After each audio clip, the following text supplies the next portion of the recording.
Bip Radio. Notre invité ce dimanche dans l'entretien grand format, dimanche 16 mars 2025, c'est le secrétaire exécutif national du parti FCBE, Force Cori pour un Bénin émergent, Monsieur Paul Moupé, ancien chef de file de l'opposition, qui nous fait l'honneur d'être dans cette émission aujourd'hui. Bonsoir Sen, bonsoir Monsieur Moupé. Bonsoir Madame et bonsoir aux auditeurs de votre radio. Merci d'avoir accepté notre invitation. Oui, c'est vrai, c'est des rendez-vous ratés durant plusieurs années et tout le plaisir est pour moi d'être avec vous. Alors, puisqu'on est avec vous, on va commencer par l'actualité de votre parti politique, FCBE. On commence par le renforcement de vos bases dans les arrondissements, les 546 arrondissements du Bénin. En quoi ça consiste et ça va durer combien de temps? C'est vrai, et nous avons pris un peu de recul. Nous avons travaillé sur nos problèmes, nos faiblesses. Nous avons pris en compte les paramètres qui se dressent devant nous. Et en tant que formation politique, pour donc ressurgir et faire face à aux élections qui pointent, nous avons décidé de remuer nos bases, de rétoffer tous nos instances, toutes nos instances, depuis le niveau bas jusqu'au presque au sommet. Et donc, c'est des travaux phasés qui consistent d'abord à réinstaller tous les bureaux des différents arrondissements de notre pays, puis de passer à une autre étape, celle de revoir également les bureaux au niveau des communes et puis au niveau des circonscriptions électorales. Après ça, nous allons revenir encore en arrière pour donc restructurer nos cellules au niveau de tous les villages et quartiers de notre pays.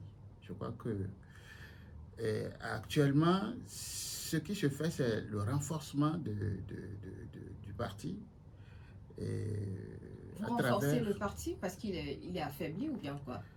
Non, à chaque échéance, il faut revoir ses outils, nos armes pour aller aux élections. On ne peut pas, après avoir échoué aux élections passées, rester dans la même posture pour aller aux élections. Ce n'est pas que le parti est affaibli, non. Nous avons eu certes des problèmes, mais ça ne nous a pas ébranlé. Mais on s'est dit il faut affûter les armes pour mieux affronter 2026. Quels sont les problèmes que vous avez eus? Non, vous savez, en son temps, il y a eu beaucoup de médisance sur la posture du parti. Les gens ont trop tôt fait de penser que, bon, FCBE est lié au pouvoir. C'est pas vrai? Non, pas du tout. Pas du tout. Et donc, sur cette base-là, les récriminations contre le pouvoir nous ont emballés. Et ça fait que il y a eu une réorientation, n'est-ce pas, de nos électeurs vers un autre camp. Ils vous ont emballé. Qu'est-ce que vous voulez dire par cette expression? Non, nous avons été victimes de cette manière de nous présenter et ça fait que justement les électeurs n'ont pas fait ce qu'ils doivent faire envers notre parti. Il faut maintenant que nous ayons des porte-paroles dans tous les coins et recoins de notre du pays et que la vérité soit restituée et que les gens comprennent que notre posture n'est pas la mauvaise, c'est la meilleure et qui garantit l'unité nationale. Donc on vous considère comme un appendice de la mouvance, mais du pouvoir? À un moment donné, je crois que c'est de cette manière que les deux camps en face essayent de nous peindre. Que ce soit la mouvance même, que nos camarades d'à côté. Et donc, c'est tout à fait normal que, bon, la force politique la plus gênante, c'est FCBE. Mais est-ce que vous ne pensez pas que vous avez posé des actes qui puissent faire penser à ça? Non, c'est une mauvaise interprétation. Je crois que dans l'action politique, il n'y a que nous ne sommes pas pour la violence. Lorsque nous sommes à la tête, n'est-ce pas, d'une organisation et que au rebours, c'est les militants qui meurent, c'est les militants qui vont en prison, etc. On se demande quelle est, notre partition à jouer pour que cet état de choses ne vienne plus. Ce n'est pas que il faut le faire, provoquer, faire en sorte que les responsabilités soient accrochées à ceux qui sont en face. Et donc, nous avons fait le point de 2019 et nous avons décidé, disons, revoir notre mode de lutte. Et ça a été mal interprété par des gens que vous connaissez, Vatanga, etc., etc. C'est qui ces gens? Je ne veux nommer personne. Et l'autre côté, c'est que les gens de la mouvance qui sont, disons, affaiblis d'une certaine manière par un certain nombre d'événements et de choix politiques, ont besoin de nous présenter comme des gens pas différents d'eux, pour donc semer le doute dans l'esprit donc des électeurs qui voulaient, pour la plupart, disons en découdre avec eux. Et donc, du coup, ces deux mouvements, sinon, ces deux façons donc, de nous peindre, ont fait que, justement, les électeurs ont fait ce choix. Mais nous avons choisi ne plus aller à la violence. Nous avons choisi faire en sorte que la politique ne soit pas un terrain où des têtes doivent absolument tomber et que ce soit dans la convivialité, dans la force de l'argument que nous puissions, disons, avoir le peuple de notre côté. Donc, qui fait dans de la violence?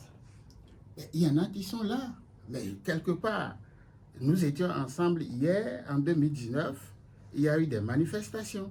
Vous avez vu plein de gens qui ont pris le risque, etc. Et vous avez vu comment des têtes des gens ont été fusillés. Ça, c'est indéniable, c'est des faits.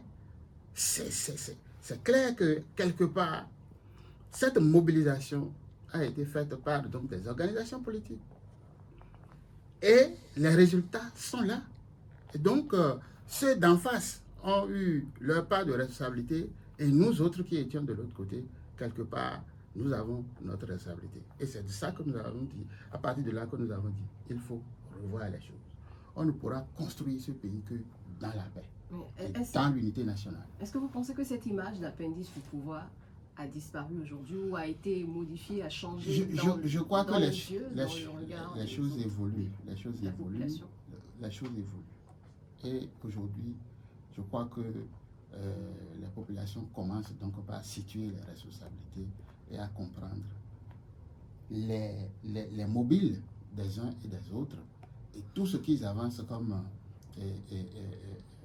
argumentaire et surtout les méthodes qui sont utilisées aujourd'hui et qui risquent, n'est-ce pas, de compromettre l'unité nationale. Donc, je crois que petit à petit, les choses vont se dénouer. Et cette action que vous menez, ça va durer combien de temps Oui, je dirais la première phase est déjà terminée. Nous passons là maintenant à la deuxième phase. Et, plusieurs endroits déjà sont allés au terme. Et disons, nous avons dans 2 semaines, tout sera terminé et nous allons faire le point. Et quelle sera la suite? Quelles sont les autres activités qui vous occupent actuellement? Nous avons à restructurer nos organisations de base, nos organisations de masse. C'est-à-dire restructurer les femmes, leurs bureaux depuis le niveau national jusqu'au niveau des arrondissements également, nos jeunes qui doivent également être restructurés, c'est-à-dire ils ont un mouvement, il y a un mouvement de la jeunesse FCBE. Ce mouvement va également connaître, disons, ce remue pour les aguerris, les apprêter pour les élections à venir. Toutes ces activités permettront, n'est-ce pas, de susciter l'engouement, l'envie. Vous voyez, c'est pas quand nous avons fait les élections de 2020, nous avons vu comment il a été difficile aux gens de candidater. Donc, il faut absolument que les différentes instances et les organisations de masse soient en bon état pour faire le combat. Alors, que devient aujourd'hui le parti FCBE? C'est combien de militants aujourd'hui? Combien d'élus? Non, que devient, la question n'est plus à poser. Vous savez, on vient de dire comment nous fonctionnons, comment tout bouge dans le parti. Et on ne peut plus demander ce que ça devient, le parti. FCBE, c'est FCBE. Et le plus fort de tout le temps. Jusqu'à aujourd'hui? Jusqu'à aujourd'hui, nous demeurons le plus fort. Bah, sur quelle base vous le dites? Et le parti le plus fort, bientôt nous allons évaluer. Et c'est pourquoi nous avons dit que nous allons créer la surprise. Tout ne consiste pas à être gueulard sur les réseaux, dans les médias, etc., à agir avec emphase et à penser que le peuple est tout le temps manipulable. À un moment donné, l'éveil vient. Donc c'est pour dire que l'histoire de ce pays a été positivement marquée par notre formation politique. Nous avons été pendant longtemps le parti le plus fort. Mais est-ce qu'aujourd'hui vous êtes fort? Et nous disons que nous sommes encore forts. Zéro député, vous êtes fort avec bien cette sûr, statistique? Bien sûr, j'ai toujours dit que ce qui s'est passé en 2023 est un accident de parcours. Nous avons posé des actes courageux à un moment donné, mais mal compris, mal interprétés, mais utilisés, n'est-ce pas, contre nous par les autres formations politiques d'en face. Ouais, donc on considérait ça comme de la traîtrise. Est-ce que c'est courageux? C'est courageux.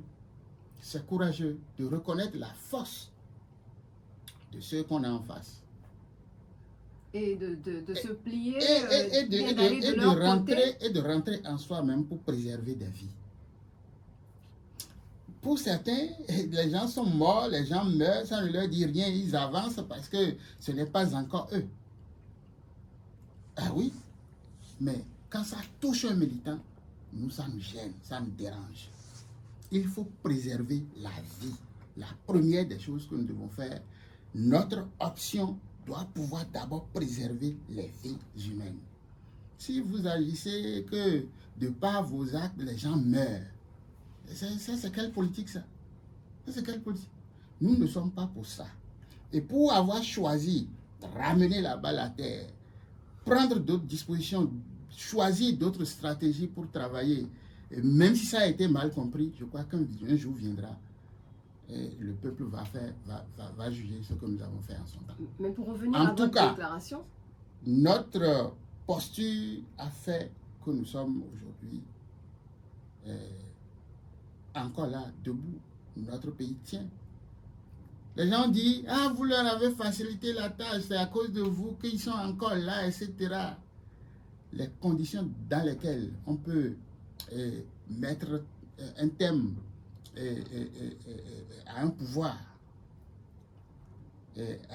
tout arrêter, enlever, dégager, allez-y voir tout ce qui pourrait se passer. Nous ne sommes pas pour ça.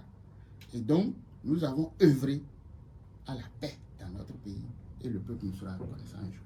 Oui, pour revenir à votre déclaration, vous êtes fort et vous êtes toujours le plus fort. Sur quelle base? Sur quelle base vous dites que vous êtes les plus forts? Non, c'est une question de mental. Vous voyez, et vous allez dire, ils ont perdu les élections. Combien sont allés voter? Mais bon, il y a eu des députés élus qui Bien siègent sûr, bien sûr. actuellement aussi Combien parmi- ont fait élire ces députés? Ça veut dire que la plupart des Béninois se sont abstenus. Et du fait donc du doute qu'on sème dans leur esprit, aujourd'hui, il n'y a plus cet engouement-là. Depuis 2019 jusqu'à aujourd'hui, et vu tout ce qui s'est passé, les gens ont cessé donc de faire, d'accomplir ces devoirs-là. Donc, que nous n'ayons pas, disons, des députés, ne veut pas dire que nous sommes faibles. Peut-être que nous sommes beaucoup plus donc dans l'esprit de ce grand pourcentage de gens qui se sont abstenus. Est-ce que vous comprenez ce que je dis? Et donc, le jeu n'est pas que ça. Il n'y a pas que, vous savez, tout ce qui concourt à ces résultats-là. Vous savez tout ce qui se passe dans les coulisses. Qu'est-ce qui se passe? La preuve, des gens ont été obligés donc d'aller s'agenouiller devant le pouvoir pour donc se faire racheter et donc trouver, disons, des procédures assez bidons pour donc se présenter. Vous voulez parler de quel parti? Je ne veux pas nommer. Les démocrates. Et donc ça veut dire que quoi? Ça veut dire que dans le jeu politique, il n'y a pas que ce que vous voyez que vous voyez. Donc, il se passe beaucoup de choses. Les gens crient, oh, ils crient ici, par ici, ils disent qu'ils sont propres, qu'ils sont ci et ça, mais en réalité, ils sont les mêmes. Il n'y a que nous qui ne faisons pas ça. J'ai piloté de bout en bout le positionnement des candidats de FCBE. Personne ne m'a appelé pour dire positionnement tel, enlève-moi tel de la liste, etc., etc. Et ça s'est fait où, ça? Vous le savez. Non, c'est vous qui le dites. Vous le savez très bien. Ça, ce n'est plus à démentir. Et donc, combien de fois les gens n'ont pas crié chez vous, même ici, qu'on a enlevé leur nom de la liste? Que le pouvoir a enlevé leur nom de la liste des candidats d'une formation politique. Laissons tout ça pour dire que le peuple saura faire la part des choses. D'accord. Et vous avez combien de maires aujourd'hui, de conseillers? Bon, nous avons 261 conseillers FCBE. Dans les communes. Et nous avons 6 maires. 6 maires. Voilà. Vous en avez perdu combien entre-temps? Mais comment on perd le maire? Perdre un individu ne veut pas dire perdre la mairie. Jusqu'aujourd'hui, même si la personne d'un maire a quitté, le siège est toujours considéré comme un siège appartenant à FCBE. À partir de ce moment, considérez que nous avons 6 maires. Mais le siège, il est là, mais si... Bien sûr, c'est ça qui est essentiel. C'est ça qui est essentiel. C'est quand même... Ou c'est un humain, il peut avoir ses ressentiments, il peut faire son choix à tout moment. Mais l'esprit qui a prévalu et qui a fait que les électeurs ont choisi, c'est FCBE. Mais on a 77 communes, donc 77 maires. Vous en avez combien? Nous en avons 6. 6. Tout à fait. Et combien sont partis? Au départ, vous en aviez combien? Nous n'avons jamais perdu ces communes-là. Ces communes-là, toujours, nous appartiennent. Et le pouvoir, la loi, je reconnais que c'est des communes FCBE jusqu'à aujourd'hui. La preuve, quand il est question de choisir les chefs de village, c'est FCBE qui a choisi dans toutes ces communes. Pourquoi vous voulez poser encore autre question? Oui, pour comprendre, parce qu'on a lu ça et là qu'il y a des maires qui vous ont lâché. Et je vous dis, des individus peuvent décider à un moment donné ou un autre de faire ce qu'ils veulent. Aller chercher une couverture sous le parapluie du pouvoir. Compte tenu des comportements antécédents, etc., les risques qu'ils courent à aller devant la criette, vous savez, c'est pas facile. Il y a des risques. Qu'est-ce qu'ils ont fait? Ou bien c'est parce que... Bon, il faut aller fouiller au cas par cas ce qui peut motiver telle ou telle personne à faire des déclarations allant à l'encontre de leur parti politique, tout en sachant qu'ils sont assis sur un siège de ce parti-là. Donc, madame, nous continuons de contrôler toutes ces communes. Est-ce que vous contrôlez vraiment vos troupes? Si des têtes comme ça vous lâchent? Je ne crois pas que nous ayons perdu un iota de notre force. Et dans ces communes-là, nous avons toute notre équipe en place. Vous voyez, ça dit que nos élections, c'est des scrutins de liste. C'est des scrutins de liste. Mettre quelqu'un sur la liste ne veut pas dire que c'est à cause d'une seule personne que la liste a passé. C'est une équipe. Est-ce que vous comprenez? C'est ça l'essentiel. Donc, nous avons encore en place, n'est-ce pas, toutes nos forces et nous continuons donc de gérer le parti comme cela se doit. Mais quand les pions se déplacent, les forces, la force peut prendre un coup. Les pions, je ne vois pas de pion essentiel qui se soit déplacé et qui puisse porter un coup sérieux, n'est-ce pas, à la capacité du parti. Depuis 2019, je crois que nous sommes encore ce que nous sommes. Vous êtes toujours debout? Bien ferme. Alors, on va le voir dans les mois à venir.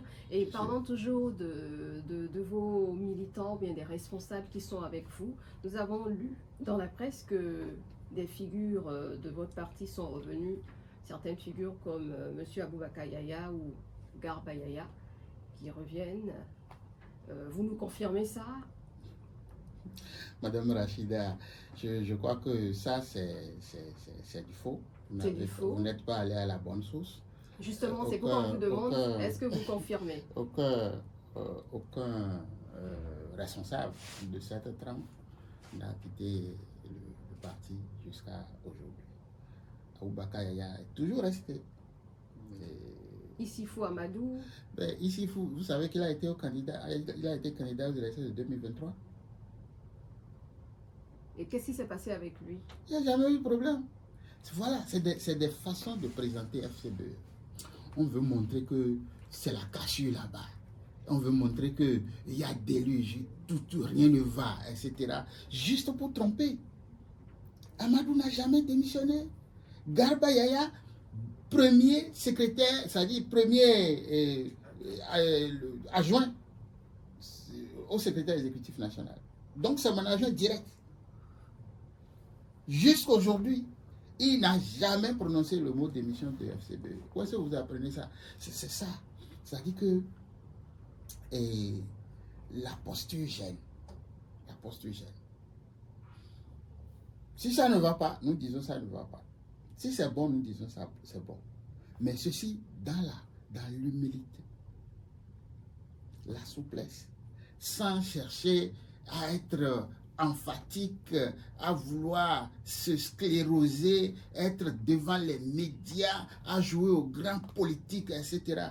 Bon, donc ça fait que les gens disent des bêtises de ce genre. Il ne s'est jamais passé un événement au cours duquel Garba Yaya, ou je ne sais pas, Aboubakar ou Issifou se soit déclaré démissionnaire. Donc tout va bien. Mais c'est eux qui, vous voulez, si vous étiez dans nos dans nos réseaux ou forums, vous auriez constaté que c'est Aboubakar Yaya et Issifou qui ont installé les bureaux de Parakou, des communes environnantes de la 8e. D'accord. Et des nouvelles de M. Adiou, tout va bien aussi avec lui? C'est des rumeurs que nous entendons et c'est c'est l'occasion pour nous de vérifier ces rumeurs-là comme vous êtes là. La rumeur dit quoi par rapport à lui? Qu'il avait l'intention de claquer la porte. Mais s'il a l'intention je ne peux pas rentrer dans ses intentions, dans sa tête pour savoir ce qu'il pense. Mais jusqu'ici, il ne vous en a pas parlé? Pas du tout, je n'ai rien appris de ce genre de lui.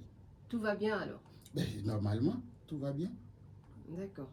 Merci d'avoir clarifié ces différentes rumeurs, de nous avoir dit ce qu'il en est. On va continuer cette émission avec un autre sujet très important, le code électoral. Vous avez déclaré lors d'une sortie: à l'heure actuelle, point n'est besoin de polémiquer, aucune contestation de notre part ne pourra aboutir. Vous estimez que les revendications en cours de l'opposition, de la société civile, tout ça, c'est inutile sur le code électoral? J'ai toujours dit que l'opposition est plurielle. Il y a une différence entre les autres et nous. Et nous n'avons pas besoin de faire comme eux. C'est très clair. Alors, nous tenons compte de ce que nous n'avons pas de députés à l'Assemblée. Ça fait un premier facteur. Et deuxième chose, nous savons que les rapports de force ne sont pas en notre faveur en ce qui concerne le vote des lois.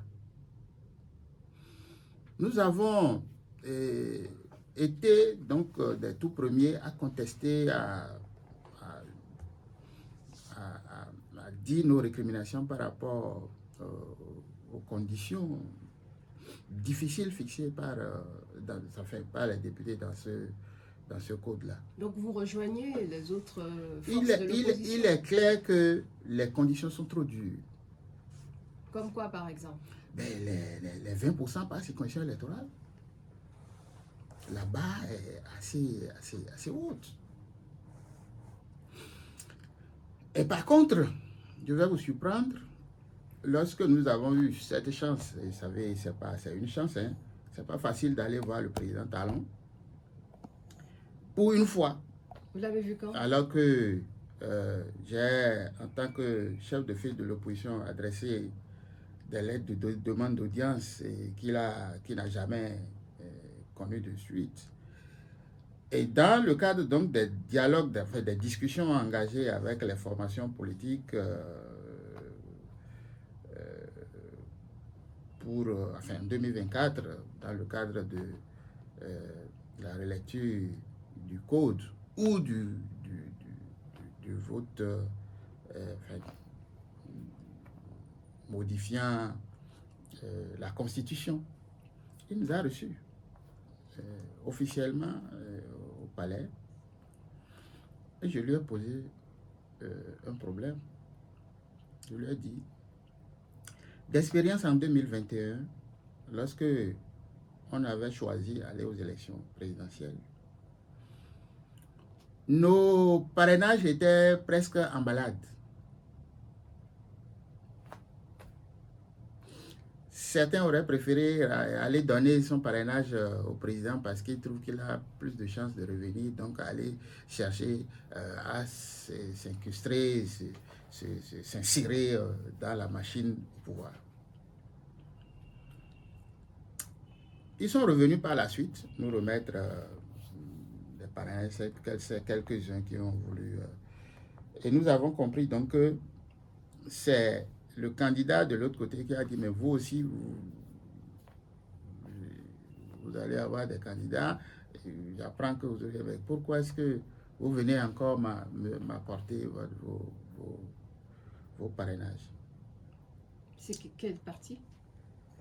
Il y a eu plusieurs candidats. Et donc, ce qui est clair, si le parrainage n'est pas recadré, si les partis n'ont pas un mot à dire dans la manipulation, l'utilisation donc du parrainage, donc du choix des parrains potentiels, vous pouvez avoir votre candidat et vos élus qui sont à même de parrainer, ils vont donner leur parrainage à qui ils veulent, même vendre. Vous comprenez un peu? Donc il faut que le parti puisse choisir. Puisse dire son mot. Avoir quand même d'emprise sur la manipulation donc du parrainage. Et donc je lui ai dit, Monsieur le Président, c'est votre réforme. Nous estimons que vous n'allez pas donc, disons, la soustraire.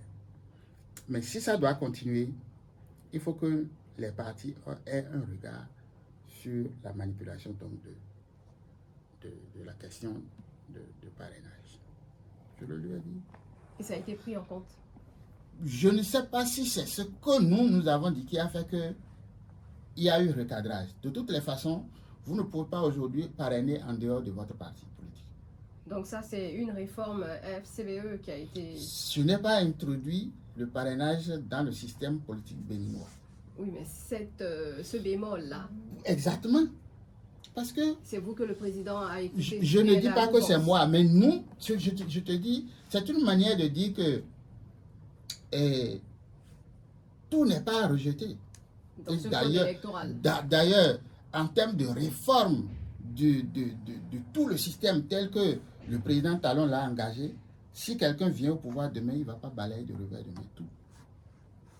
Donc pour vous, ça c'est un bon point dans le code. Bon, donc c'est pour dire que c'est vrai, tout n'est pas mauvais, mais les conditions sont dures. Qu'on dise qu'il faut 3/5, n'est-ce pas, des circonscriptions électorales, c'est-à-dire les parrains doivent parvenir, donc etc. Il y a trop de goulots qui ne permettent pas, n'est-ce pas, que quelqu'un qui nourrit des ambitions pour son pays, veut faire valoir ses idées, etc., puisse donc, disons, passer les mailles et devenir président de la République. Donc, par rapport à ça, au départ, nous avons effectivement contesté, nous avons fait même des déclarations ensemble avec certaines forces politiques. Mais quand on prend du recul et qu'on se dit, vous n'avez pas la force qu'il faut pour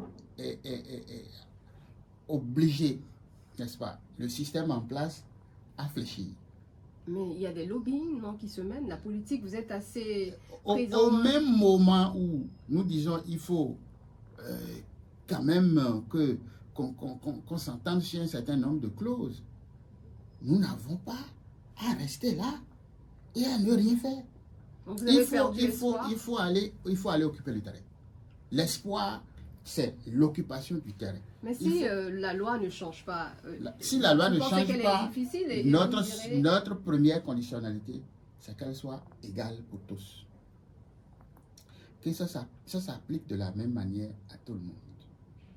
Et qu'on ne vienne pas à un moment donné trouver des formules de contournement pour dire, bon, on va vous aider, et puis on introduit des trucs à la Cour constitutionnelle, et puis bon, vraiment, et ceux qui avaient pris des risques pour être à jour, bon, non. Il faut que la loi soit appliquée de façon stricte. Si c'est le cas, nous avons espoir que même dans cette difficulté-là, nous puissions tirer notre épingle du jeu. Et vous allez même vous mettez la barre assez haut, vous dites 30% des suffrages. Oui. Vous êtes sûr avec quelle force? Aux élections passées, ça a été très compliqué d'avoir un député, comment vous pouvez mettre la barre aussi haut? Ça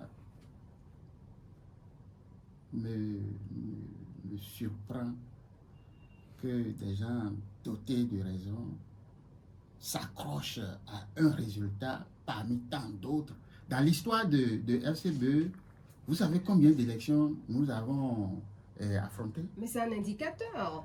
Quel indicateur? Le plus récent. Quel indicateur? Vous souhaitez qu'on puisse s'appuyer là-dessus pour vous ne voyez pas des partis politiques aujourd'hui dans le monde entier.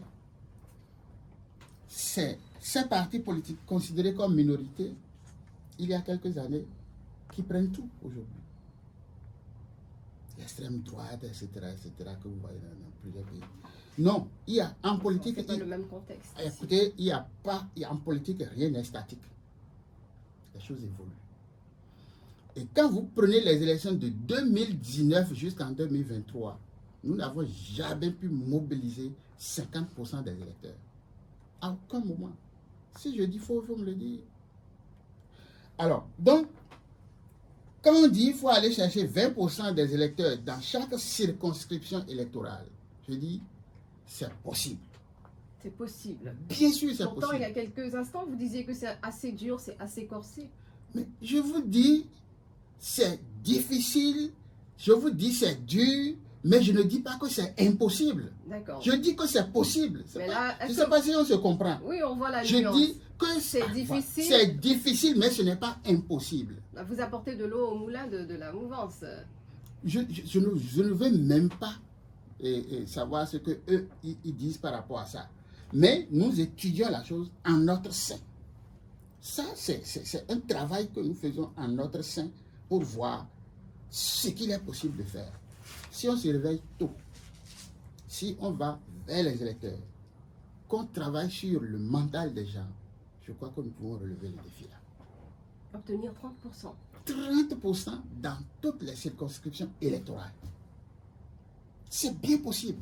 Dites-nous un peu comment vous allez vous arranger, quelle stratégie vous allez adopter. Bon, vous voulez que j'expose donc toutes nos stratégies sur vos antennes? Non, pas vraiment. Vous savez aucune ce que vous force pouvez, politique dans ne la viendra mesure ici du exposer ces stratégies. Nous sommes dans un combat. Et il n'y a pas d'amis. Les gens ne nous feront pas du cadeau. Ça nous semble un peu gros ce que vous dites. C'est pourquoi on vous C'est vous qui pensez, comprendre. c'est vous qui pensez. Madame Rachida. Oui, monsieur Oupé. Tu veux faire la politique? Non, nous on est. Viens avec moi. On est journalistes. Viens avec moi. Tu me dis où tu as d'ancrage et je te dirai quel renforcement je te donnerai pour que tu puisses vraiment remporter les élections en 2026. Aucun ancrage. Donc, ceci dit, laissez-nous faire ce que nous devons faire. J'ai dit, nous n'avons pas la force aujourd'hui de changer les choses. Et quand vous savez que sur ce terrain, vous n'êtes pas mieux placé, il vaut mieux maintenant aller travailler. Et c'est ce que nous avons commencé. Et tu as suivi le discours du président à l'Assemblée? Vous pensez qu'il est dans un état d'esprit où il faut aller, et c'est pour ça qu'il faut casser la République? Non. Mais quelle phrase dans son discours vous interpelle? Il n'y aura pas de compromis politique. D'accord? Pour vous, ça veut dire quoi? Il n'y aura pas à aller et s'asseoir pour dire, bon, vous voyez ces conditions par rapport à nous, etc. Non. Il fonce. Il dit, il n'y a rien qui va arrêter la machine. Il va tout droit. Alors, donc, écoutez, nous tous là, nous voulons atteindre le même objectif. Construire le pays. Permettre à tous les Béninois de bien vivre. C'est ça. Mais est-ce que demander une relecture les méthodes ne seront jamais les mêmes. Non, bien sûr. Parce qu'on estime que ça comporte des points difficiles, chrysogènes. Est-ce que le demander comme ça... là, c'est qui? L'opposition et la société civile. Vous les avez entendus qui demandent... Il y a même le clergé qui est intervenu. Laissez la société civile. On a entendu la présidente de la plateforme, la société civile. Moi, je vous dis, laissez la société civile là où elle est. Pourquoi? Mais parce que nous en avons connu en 2015, en 2016, et c'est eux qui sont devenus les grands politiques aujourd'hui. N'est-ce pas? Donc, comme qui? Si... Non, écoutez, madame, Mercredi Rouge, là, c'était qui? Vous les connaissez? Vous avez parlé de Maître Diogbenou? Je n'ai pas parlé de quelqu'un. Mais n'importe comment, c'est un mélange. Donc, qu'on dise de la société civile et qu'on fasse autre chose, ce n'est qu'un pas. Bon, ceci dit, si ce n'est que l'opposition, oui, c'est tout à fait normal que ceux qui sont au Parlement, qui ont des députés au Parlement, puissent donc dire qu'ils peuvent modifier, qu'ils peuvent prendre des initiatives de loi, etc., etc. Nous, on n'a pas de députés là-bas. Sur quoi nous allons compter? Pour être sûr de véritablement obliger les autres à revenir sur la question. C'est pourquoi nous disons, il ne faut pas attendre là. Il faut commencer le travail, il faut occuper le terrain. Et c'est ce que nous sommes en train de faire. Mais est-ce que vous ne faites pas cavalier seul? Nous aurons raison à la fin. En faisant cavalier seul? Bien sûr. Parce qu'il y a quand même un cadre de concertation. Vous ne voyez pas que les comportements des uns et des autres vicient l'atmosphère? La température est très élevée. Et il n'y a que FCBE pour ramener tout à la normale. Mais est-ce que vous vous isolez pas comme ça? Non. Vous ne vous rendez pas inaudible? Non. Je crois que le peuple comprend qu'il ne faut ni l'un ni l'autre et que c'est la formation politique qui peut réaliser l'unité nationale demain qu'il faut. Vous vous considérez comme la troisième voie? Exactement. Et c'est pourquoi nous ne serons jamais d'un côté ni de l'autre. Mais là, on a un cadre de concertation des partis de l'opposition qui s'est mis en place. On ne vous a pas vu à l'intérieur.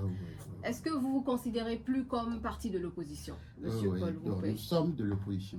L'opposition modérée, l'opposition exactement. édulcorée, Nous sommes de l'opposition. Nous n'avons jamais quitté l'opposition. Quel type d'opposition? Non. Notre opposition, c'est une opposition modérée. C'est une opposition de proposition, de contribution pour corriger ce qui ne va pas. Mais de là à vouloir détruire le pays, nous disons non. Il faut préserver notre nation. Nous n'en avons pas deux. Et donc, vous allez dire que nous n'étions pas dans le cadre de concertation qui vous avez lancé un appel. On a vu les images. Vous savez, l'appel, vous n'avez pas répondu à l'appel jusqu'à aujourd'hui. Je ne veux pas en parler ici. Bon, vous pouvez nous dire l'essentiel. Oui, je vais dire l'essentiel. Pour que la population sache un peu ce que vous faites dans l'ombre et dans les coulisses. Je vais dire l'essentiel.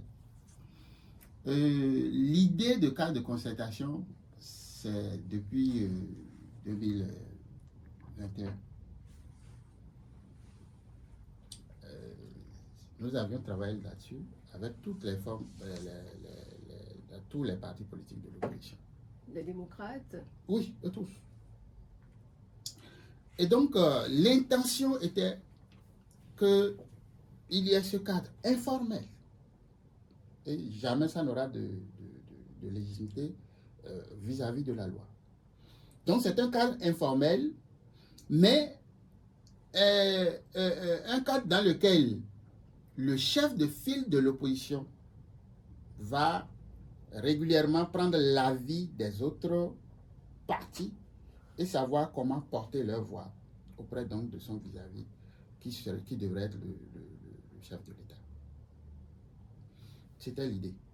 Mais que le cadre de concertation fasse des actions, etc., ça risque donc de nous retourner, de se retourner contre nous, parce que dans la législation de notre pays, il n'y a jamais été prévu quelque part un cadre de concertation de partis politiques. Oui, mais informel, vous étiez pour au départ. Vous avez, bien sûr. Mais là c'est dans l'informel. C'est tel que ça se passe là. Bon, donc, l'idée était là, mais lorsque nous avons perdu, on n'est plus chef de file de l'opposition et que les autres doivent initier, ils l'ont fait sans nous. Vous n'avez pas été invité? On n'a pas été invité. C'était donc déjà fait avant qu'ils me disent, bon, on vous invite à rejoindre. Mais qu'est-ce que ça vous coûterait de les rejoindre à cette étape? Nous sommes en politique. C'est de l'orgueil. Si les gens ne vous considèrent pas, ça ne vaut pas la peine de vouloir faire chose. Mais est-ce que l'essentiel, c'est pas les initiateurs et nous avions des antécédents. Il y avait des trucs à régler. Je ne vais pas les étaler ici. J'aurais voulu que... Ils vous font de l'ombre, c'est ça? À cause de, par exemple, du parti LD, vous n'avez plus assez de pouvoir, de force. C'est ce que vous leur reprochez? C'est la dent dure que vous avez contre eux? Pas du tout. Pas du tout. Pas du tout. Nous estimons que dans la démarche, il y a des biais. On aurait pu nous associer. Deuxième chose, et le cas de concertation devrait être un instrument à la disposition donc, du chef de file de l'opposition. Et qu'en conséquence, si un tel cadre devrait exister, ça devrait être dirigé par, bon, entre griffes, le chef de file de l'opposition actuel. C'est entre griffes. Bon. C'est ce que vous avez convenu dans le temps? Dans le temps. Dans le temps. Donc ici, ce n'est plus le chef de file de l'opposition, c'est un militant d'un parti, enfin un responsable comme ça, qui dirige, etc., etc. Je crois que tout ça là mérite d'être donc discuté, toiletté pour être compris. La mission de ce cadre-là, ça consiste à faire quoi, etc., etc. Donc, je crois que nous, on est tellement organisés chez nous qu'on ne saute pas dans n'importe quoi. Mais est-ce que l'objectif commun, c'est pas ça l'essentiel, de se rapprocher, puisque vous, là, vous allez en rang dispersé. Vous savez quel objectif est assigné à ça? C'était quoi? Vous étiez au départ, non? Vous étiez. Je vous ai dit, ce devrait être un instrument à la disposition du chef de file de l'opposition, qui a une possibilité de consulter les autres formations politiques, prendre leur avis sur des questions données et savoir comment porter leur voix. Est-ce que ce n'est pas un objectif noble, ça? C'est noble, c'est ça que nous on faisait, mais eux, c'est pas ça maintenant, non? Qu'est-ce qui a changé? Eh bien, il faut voir la composition et aller demander l'objectif assigné à ce nouveau cadre. Mais vous n'avez pas cherché à savoir ce nouvel objectif? Madame, je crois que nous ne sommes pas dedans et on ne sera pas dedans. Jusqu'à la fin? Ah oui, c'est ça. Est-ce que vous ne fragilisez pas l'opposition en adoptant cette posture-là? Bon, non, pas du tout, parce que nous avons dit que les formations politiques aspirent à contrôler le pouvoir. Et nous y allons chacun avec sa stratégie, n'est-ce pas? On n'est pas parti pour dire donc on va s'inféoder ou bien les autres vont, disons, nous pousser, etc., etc. Non. Mais non. Talon a pris le pouvoir dans ce pays avec quel parti politique?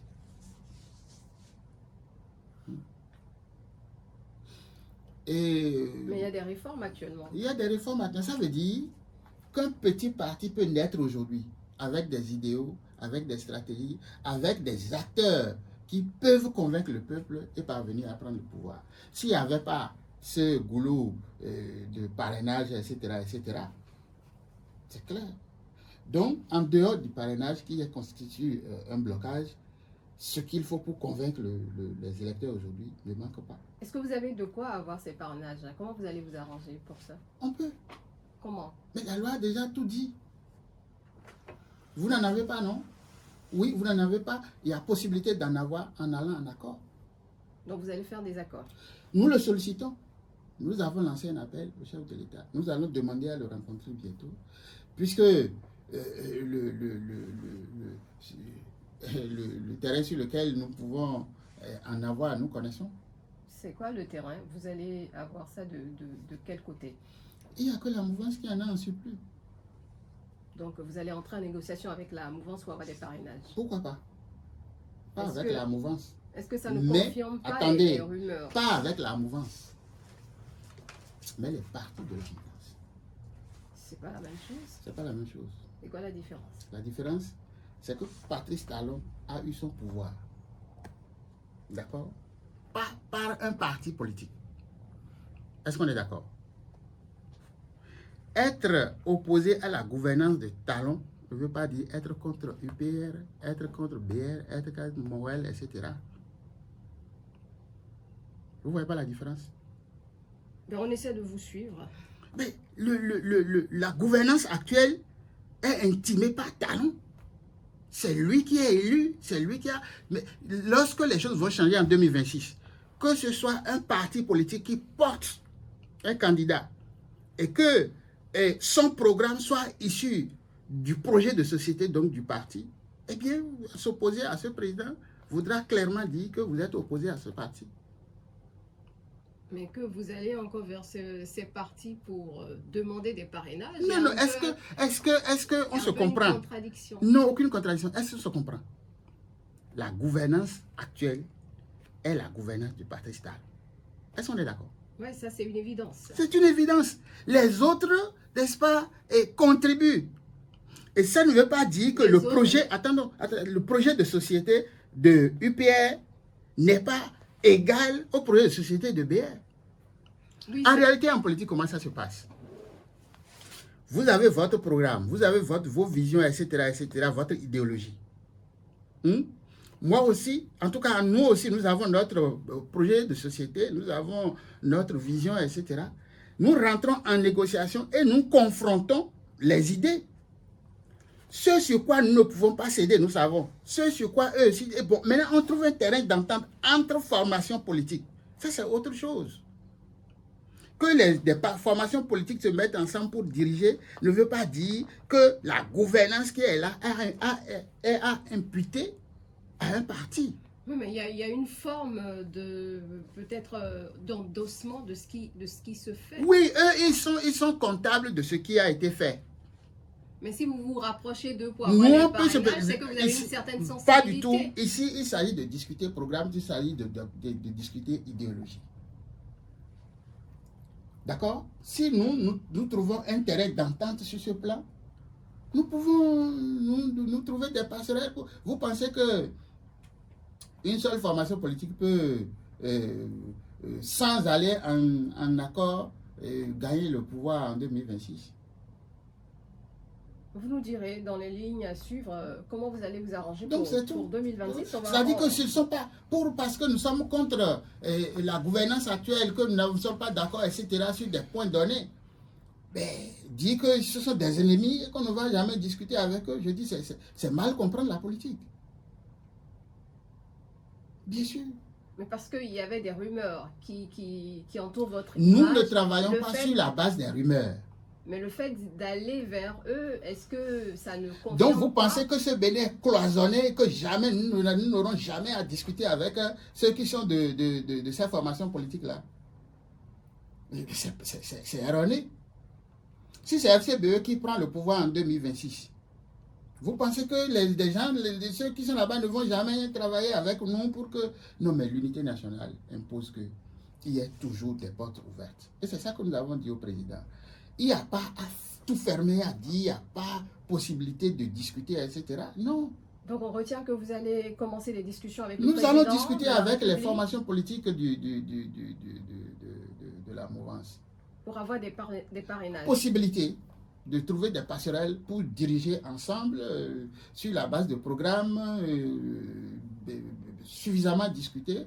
Pourquoi pas? Et quelles concessions vous êtes prêts à faire dans ces négociations? Ben, il faut que nous soyons à la table de discussion d'abord avant que les questions ne soient élucidées. Si vous demandez de les rejoindre, est-ce que vous êtes prêt à aller jusque-là? Ça fait partie des discussions possibles. Donc vous pouvez vous... Nous n'allons pas nous laisser phagocyter. Dans cette discussion, on ne nous dira pas venez intégrer, on va faire union, etc. Je ne crois pas que ce soit possible du moment où vraiment il y a des choses sur lesquelles nous n'étions pas d'accord et qu'il faut que nous discutions. Peut-être que vous pouvez trouver l'accord en discutant et fusionner sur le... Je te dis, ça peut être des questions que les autres peuvent soulever. Nous, on ne va pas pour dire on va vous rejoindre, on va intégrer, etc. Mais quand vous êtes à la table de discussion, acceptez que les autres posent leurs conditionnalités et que vous trouvez la réponse appropriée. Oui, nous ne partons pas pour faire fusion avec quelqu'un. Ça, c'est votre limite. Ou bien c'est des possibilités qui peuvent... Je crois que pour ne pas, disons, donc, vicier et compromettre l'ouverture de cette discussion, je crois qu'il ne faut pas dire certaines choses sur ce plateau. D'accord. Alors, donc comment vous entrevoyez 2026? Justement, on en parlait. Comment vous l'entrevoyez? Vous avez parlé de préparatifs un peu plus tôt. Comment vous entrevoyez? Il y aura des primaires pour... Si déjà nous travaillons sérieusement et que nous remuons tout le terrain, c'est pour que d'abord nous puissions peser dans la balance. En allant à la table de discussion, nous ne venons pas comme des faibles. Il faut que nous valions, que nous ayons notre poids politique. Ça fait un. Deuxièmement, nous partons pour envisager aller aux élections. Toutes les élections. Présidentielles, législatives et communales. Nous ne trouvons pas de barrière. Étant donné que le code a tout prévu, nous allons, disons, travailler à avoir toutes les chances de notre côté. Et donc, par rapport à ça, le mot d'ordre, c'est de faire en sorte que nous puissions, disons, envisager les 30% de l'électorat. Donc, les autres stratégies... Dans chaque circonscription. Dans chaque circonscription électorale. Donc, si le peuple béninois nous comprend, comprend donc que l'unité nationale ne peut être garantie que notre parti. Je crois que nous rejoindre serait ce qui est plus recommandable. Est-ce que vous y allez seul aux élections de 2026? Il y a plusieurs forces qui nous rejoignent. J'ai dit, notre méthode n'est pas d'agir avec emphase, de faire la grande gueule, de venir faire des démonstrations pompeuses. Il y a plusieurs forces politiques qui nous rejoignent. Lesquelles? Non, je ne vais pas les citer. Des forces bien connues? Je ne vais pas les citer. De la mouvance ou de l'opposition, au moins ça? Ça dépend. Il y en a qui sont de l'opposition, il y en a qui sont de la mouvance, il y en a qui sont centristes, etc., qui discutent avec nous et nous trouvons la formule de les intégrer, n'est-ce pas, à nos structures. Et la seule chose, c'est d'aller en congrès, de faire en sorte que les hauts responsables soient intégrés à notre machine plus élevée, mais nous trouvons la formule pour les associer au fonctionnement de nos instances. Combien de partis comme ça vous rejoignent? Non, je ne vais pas dire nombre. D'accord. Donc c'est mieux, pour ne pas faire sauter le cœur aux gens. Il y a des cœurs qui peuvent sauter. Ah, bien sûr. Donc c'est des partis importants. Donc, ça dit que pour le moment, c'est des partis en gestation. Des gens qui ont déjà réuni tout ce qu'il faut pour donc officialiser leur existence, mais qui, après analyse, ont trouvé que, bon, FCBE est dans une meilleure posture, avec moins de risques, et qu'avec FCBE, qu'on peut construire quelque chose de nouveau. Vous n'avez pas l'intention de rejoindre un autre parti? Pas du tout. Pour les élections de 2026? Je vous ai déjà dit non. D'accord. Ben, on va évoluer et parler maintenant de l'actualité. Actuellement, le procès d'Anivor est en cours, procès avec une affaire qui n'a pas été élucidée jusqu'à aujourd'hui. Vous êtes un ancien président, un ancien ministre sous Yahi. Comment vous réagissez à cette affaire, le déroulement du procès d'Anivor, qui a éclaté en 2010, un fonctionnaire qui a disparu, qu'on n'a pas retrouvé jusqu'à aujourd'hui? D'abord, j'ai une pieuse pensée pour les enfants de Danivor, qui doivent être vraiment malheureux face à tout ce qui s'est passé jusque-là. Cette affaire ne cesse de revenir et en tant que parent, ça doit être vraiment stressant. Ça doit être difficile pour la famille. J'espère que finalement, tout sera mis au clair pour que la famille puisse faire le deuil de ce digne fils de chez nous. Il est de chez moi. Il est de comment? De chez moi. Donc c'est un parent. C'est difficile de vivre tout ça. Vous le connaissiez? Mais que les acteurs, non, je ne l'ai pas connu particulièrement, mais que les acteurs maintenant disent la vérité pour que la justice fasse en toute tranquillité son travail. Mais vous étiez au pouvoir dans la période aussi? Nous étions au pouvoir. Vous n'avez pas pris des informations là-dessus? Quelles sont les informations dont vous disposiez dans le temps sur ce sujet? Non, moi, ma position ne permettait pas d'avoir... J'étais maire à l'époque.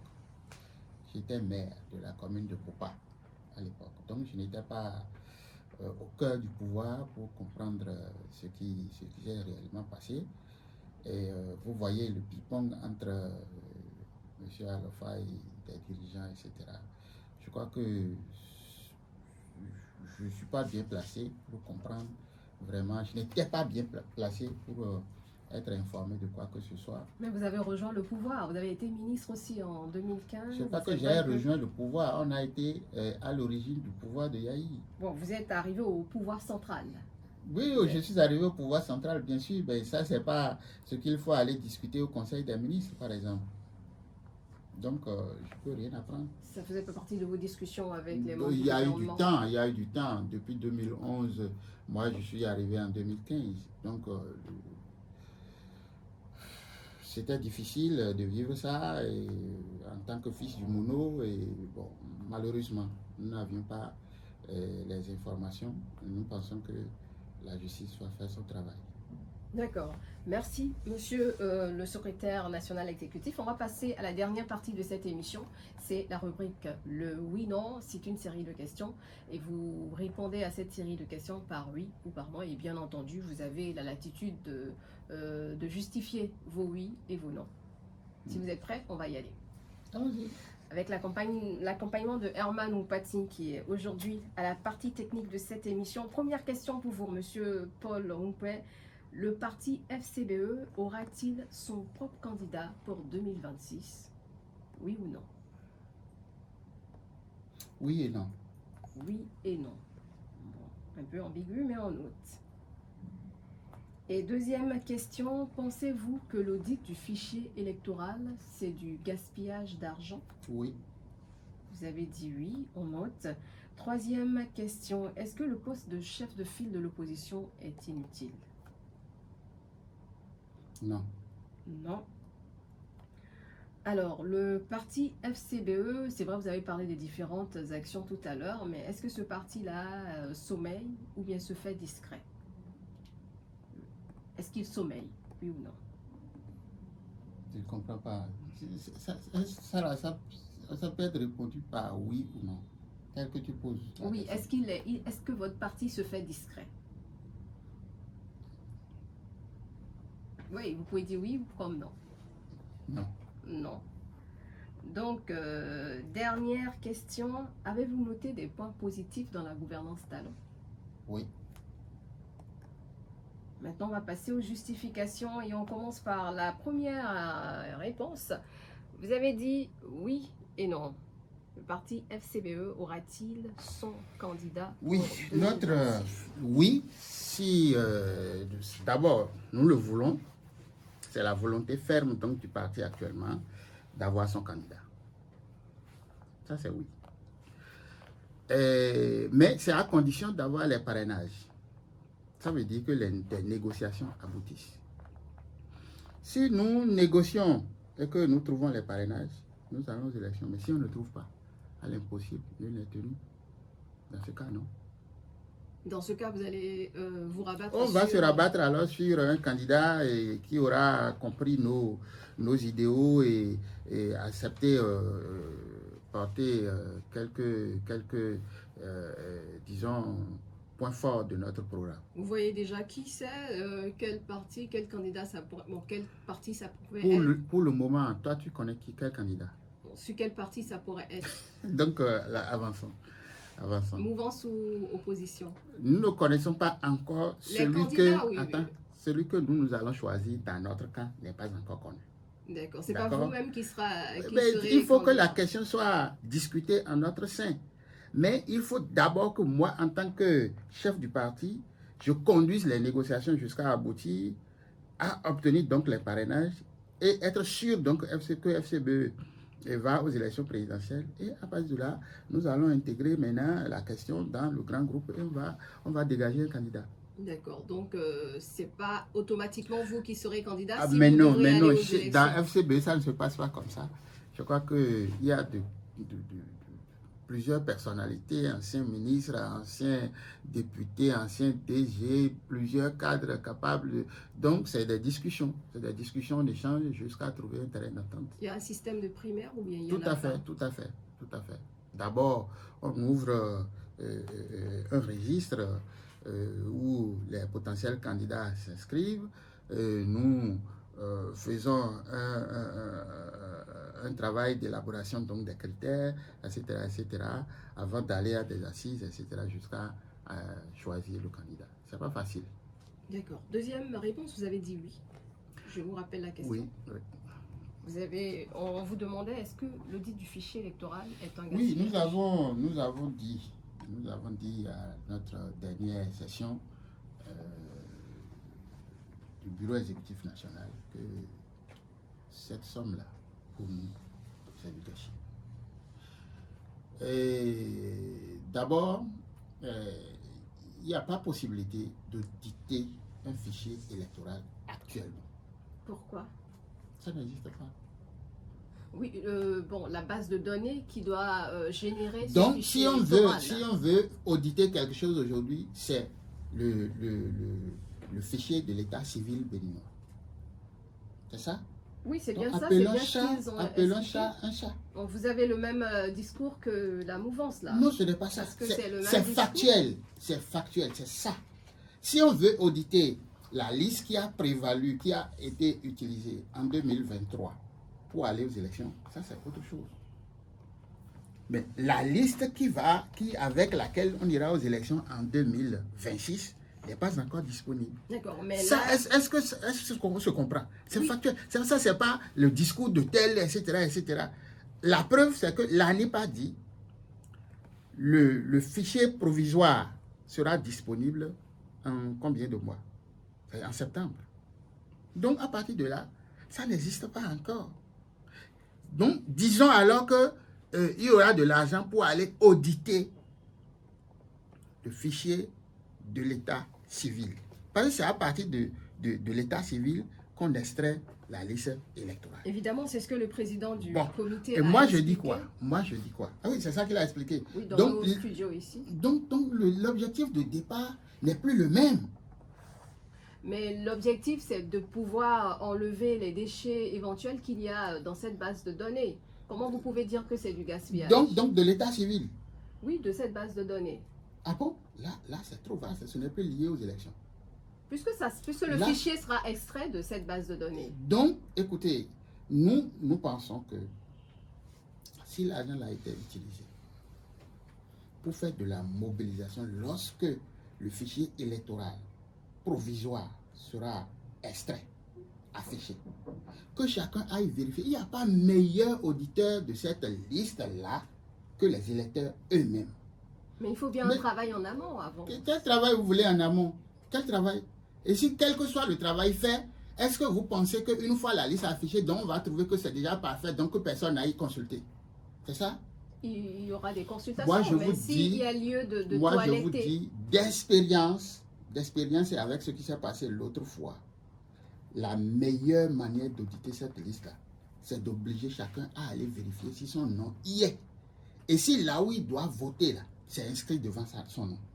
D'accord. Donc vous appelez le gouvernement à ne pas débloquer les 160 Il faut millions utiliser l'argent utilement. Il faut utiliser, c'est-à-dire il faut dépenser utilement l'argent là. C'est-à-dire que tel que ça se passe là, bon, les gens, des experts, machin, tout ça là, on viendra faire un rapport, etc. Et puis c'est fini.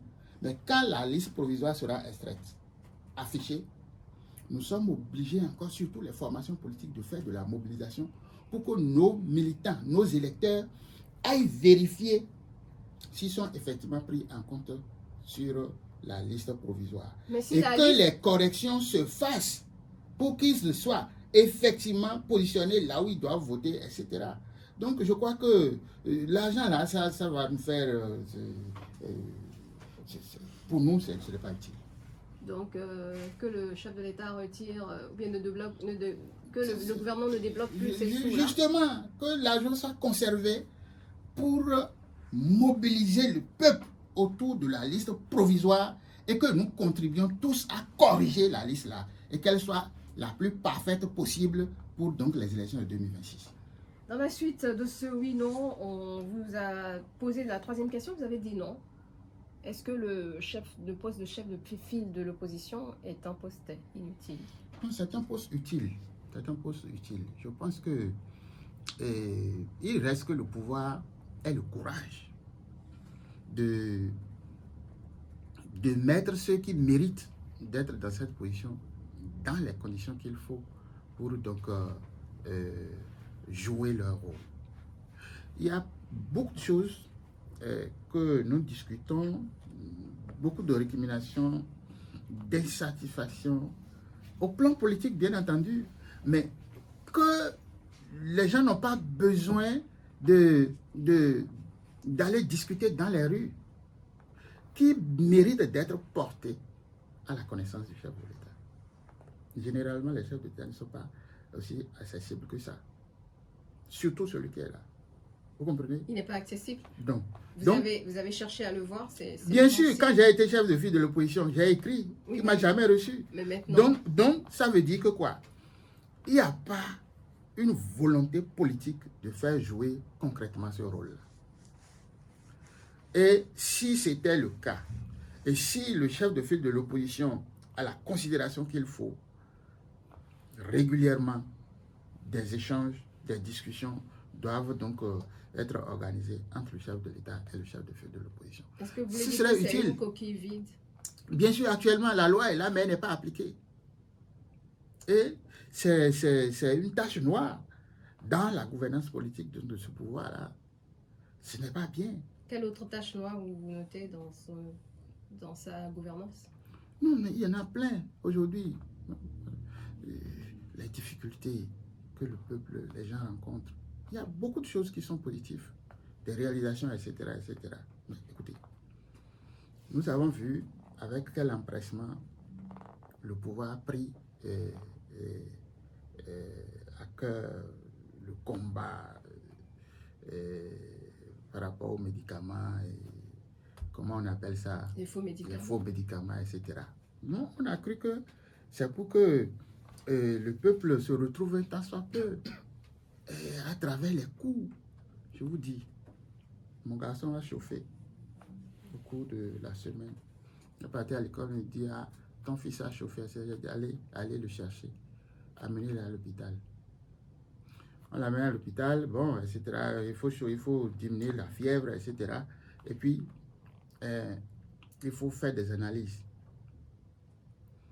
On en est sorti pour des infections, m'a-t-on dit, 81 000. Petite infection. Alors, même si c'est le paludisme aujourd'hui, c'est la même chose. Combien de parents béninois sont en mesure de sortir pour une petite maladie, un enfant qui a quitté la maison, qui n'avait rien, mais qui est à l'école, a chauffé, et qu'on dit, bon, allez, amenez-le à l'hôpital, etc. Le coût de la vie aujourd'hui, c'est extrêmement cher chez nous. À cause de Patrice Talon? Eh bien, ils en sont pour quelque chose. C'est-à-dire que quand vous voulez, je comprends, c'est un choix politique. Si vous choisissez de faire de la mobilisation des ressources pour des réalisations physiques, etc., les conséquences, le peuple ploie sous le poids donc de tout ça. Et ça fait que vraiment, la vie est dure. Et c'est ça la récrimination. On n'est pas contre le pouvoir, etc., etc., mais le pouvoir réalise, d'accord. Mais il faut, n'est-ce pas, agir sur un certain nombre de facteurs pour que les gens, qu'il y a que ça. Aujourd'hui, beaucoup meurent. Les gens meurent. Parce que difficilement, les gens arrivent à faire face à ce genre de charges. Voyez-vous, en dehors de tout ça, coûte cher. et en dehors de ça, est-ce que vous faites partie de ceux qui réclament le retour des exilés politiques et la libération de ceux qu'on qualifie de prisonniers politiques? Non, je me suis déjà prononcé sur cette question. Je sais ce que ça m'a coûté. Je sais ce que ça m'a coûté. Ça vous a coûté quoi? Ah oui. J'avais proposé à l'époque que les cas soient dissociés et qu'on examine pour régler ce qui ne tourne pas rond. Parce que les gens ne sont pas partis pour les mêmes faits. Vous comprenez un peu? Mais si on fait un melting pot, on mélange tout, ça risque d'agir sur un certain nombre de gens. Vous comprenez? Je fais partie de ceux qui ont dit, ben, écoutez, l'affaire Rikia, comment on appelle, Aïvo, etc., il ne faudrait pas aller au bout. Et que par disons, la responsabilité élevée du chef de l'État, qu'on puisse trouver une formule pour nous. Parce que quand vous allez jusqu'au bout dans les liens de la justice, c'est difficile à régler par la suite. Les conditions sont difficiles à régler. Alors, ils ont essayé par la suite de faire voter une loi qui donne possibilité au chef de l'État d'arrêter les peines, etc., etc. Mais les gens, combien ont pu faire la demande jusqu'aujourd'hui? Vous comprenez un peu?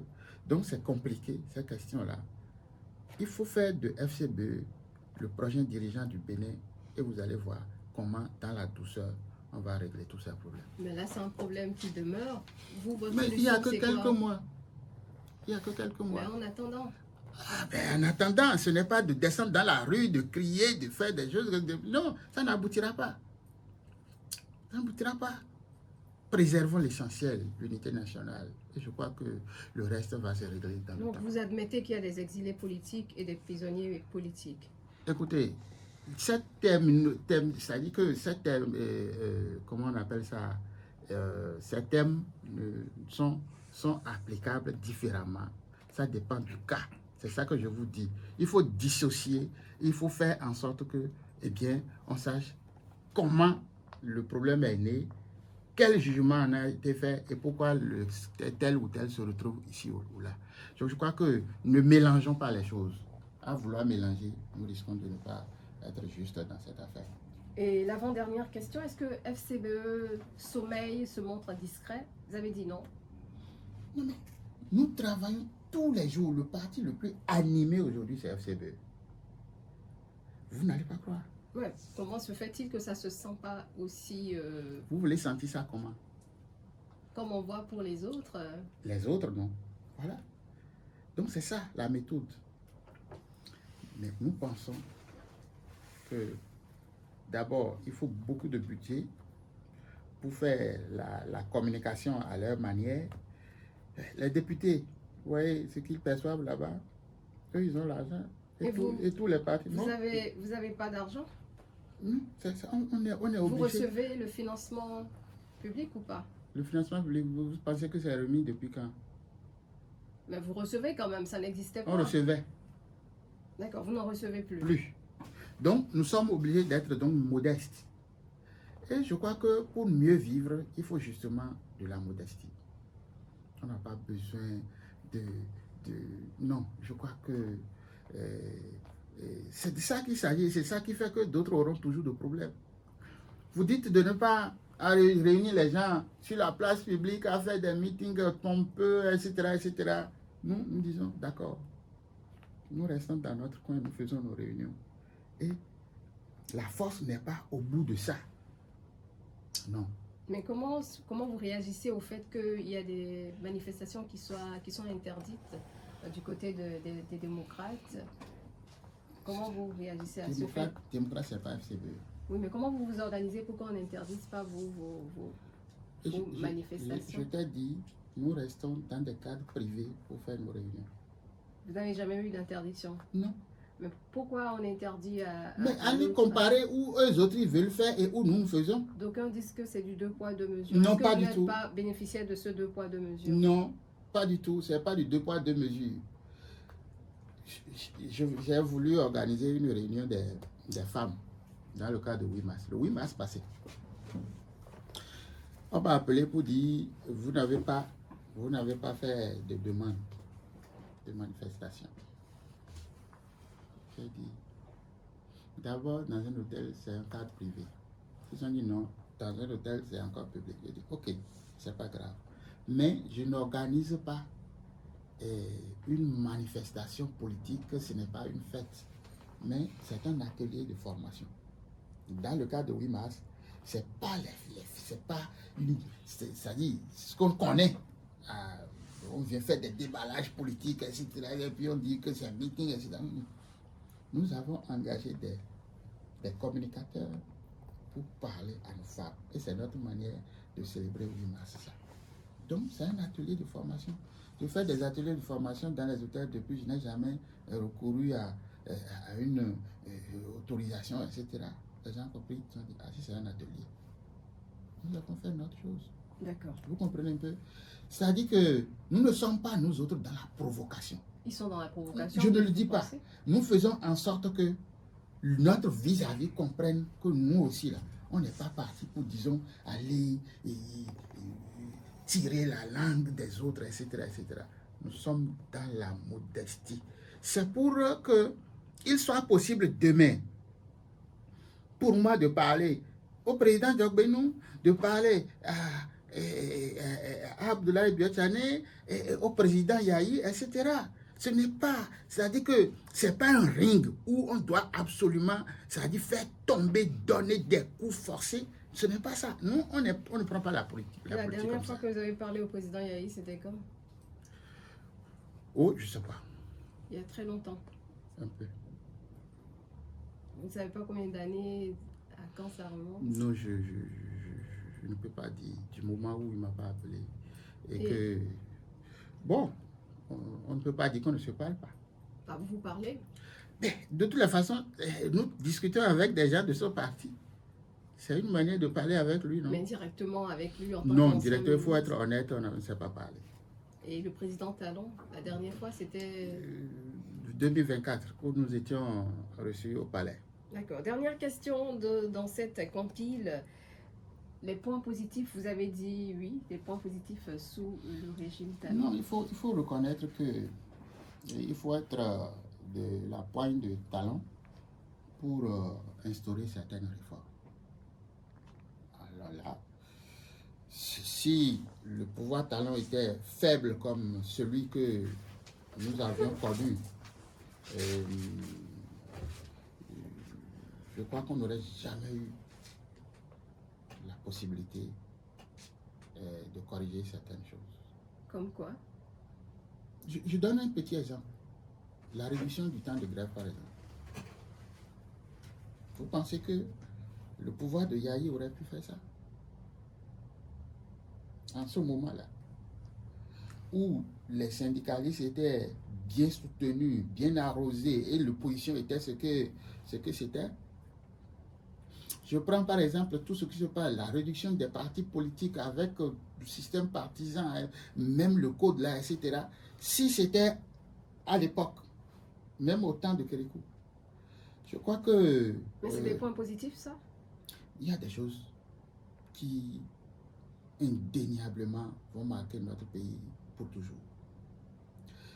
Et je crois que toutes les réformes ne sont pas mauvaises. Et la modernisation de l'administration, telle que ça se passe, pour que il n'y ait plus trop de contact entre les agents et les bénéficiaires des services de l'administration, etc. C'est beaucoup de choses. Sans oublier les nombreuses réalisations. Nous en voyons qui quand même sont... Moi, je ne suis pas encore allé à la zone industrielle. Je ferai tout pour y aller. Et des militants sont allés, sont venus nous dire « Ah, c'est du beau ». Mais les Béninois ont dit qu'ils ont de plus en plus faim. Je l'ai dit tout à l'heure, j'ai bien dit qu'il y a des difficultés énormes. Et ça se vit tous les jours. Ça, nous le dénonçons. Mais on ne peut pas dire qu'il n'y a pas eu du positif. Il faut le reconnaître aussi. Donc, appelons, si c'est bon, on dit c'est bon. Si c'est mauvais, disons que c'est mauvais. Merci, Monsieur Paul Ompé, secrétaire exécutif national du parti FCBE. C'est la fin de cette émission.